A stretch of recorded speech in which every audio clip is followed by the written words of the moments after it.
Lectura del Santo Evangelio según San Juan. Gloria a ti, Señor. En aquel tiempo Jesús se retiró al monte de los Olivos. Al amanecer se presentó de nuevo en el templo y todo el pueblo acudía a él y sentándose les enseñaba.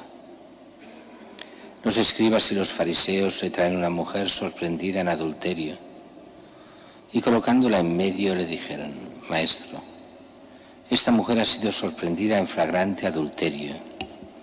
La ley de Moisés nos manda a apedrear a las adúlteras. ¿Tú qué dices? Le preguntaban esto para comprometerlo y poder acusarlo. Pero Jesús, inclinándose, escribía con el dedo en el suelo. Como insistían en preguntarle, se incorporó y les dijo: El que esté sin pecado, que le tire la primera piedra. E inclinándose otra vez, siguió escribiendo.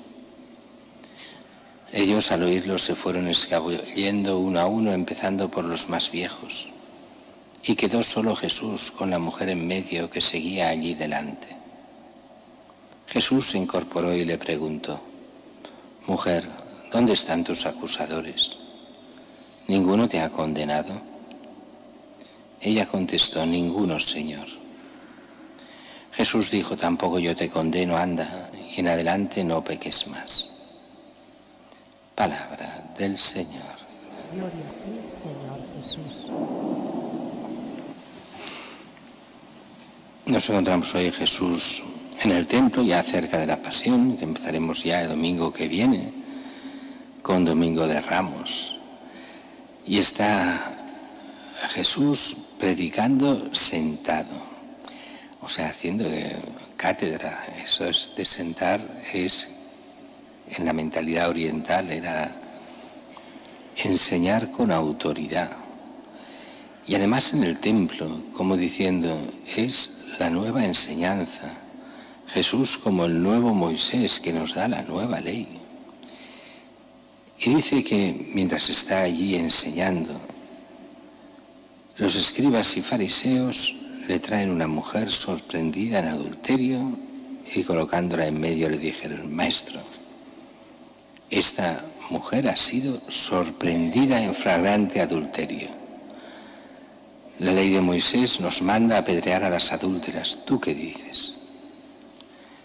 Le preguntaban esto para comprometerlo y poder acusarlo.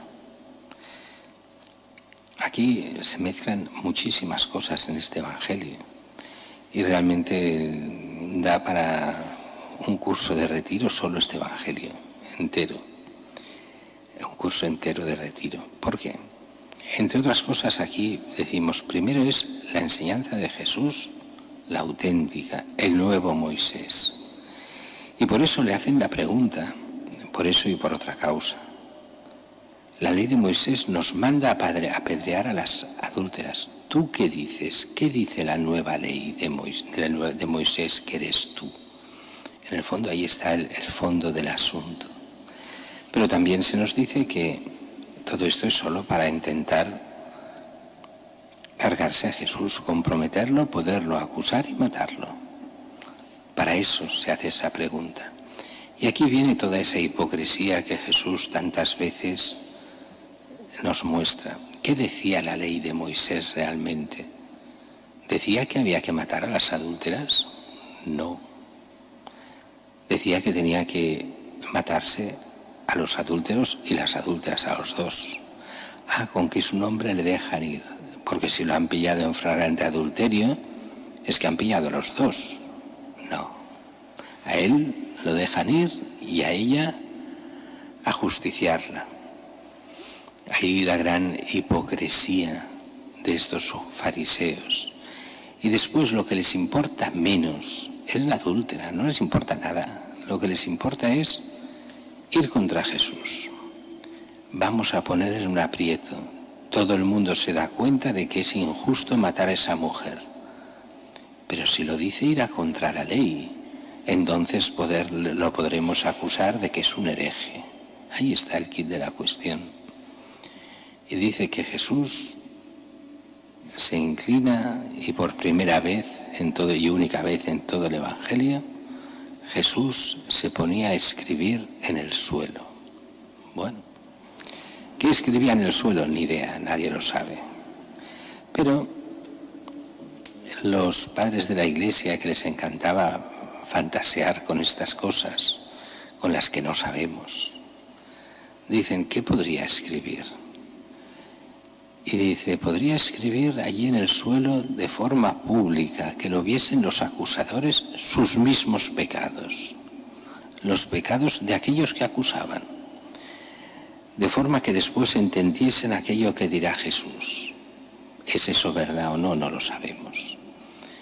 Pero Jesús guarda silencio en el principio y escribe en el suelo.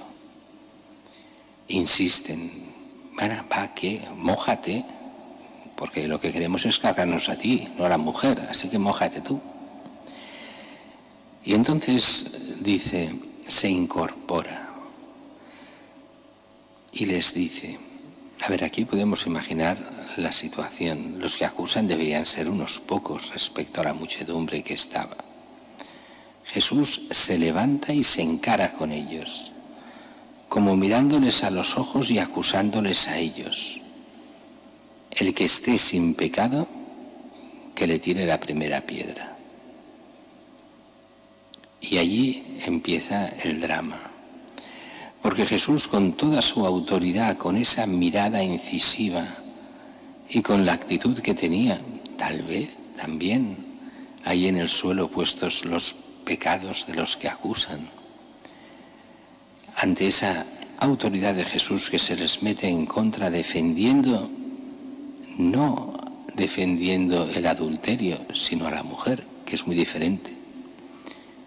Ellos se encuentran atacados. Jesús entra en el alma de cada uno para hacerles ver los pecados. Y como la que se ha de convertir no es la pecadora pública esta, bueno, pública no lo era, la pecadora adúltera, que también, sino primero ellos que acusan, porque hay mala fe en esa acusación, les importa nada el adulterio, porque seguramente ellos eran tanto más adúlteros que ella.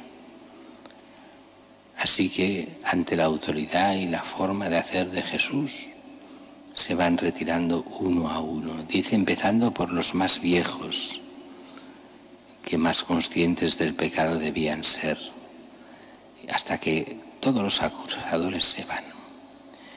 ¿Quiere decir con esto que Jesús defiende el adulterio? Ni hablar. Esa es la mentalidad de alguna gente muy corta. Incluso de algunos curas, a veces oyendo algunas homilías, dicen, ¿veis? Los pecados de antes eran pecado, hoy no son pecado, así que hoy se puede... No, nada de eso. Aquí entra lo que es la auténtica ley de Dios.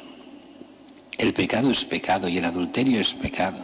Y lo dirá Jesús de forma clarísima en el Sermón de la Montaña.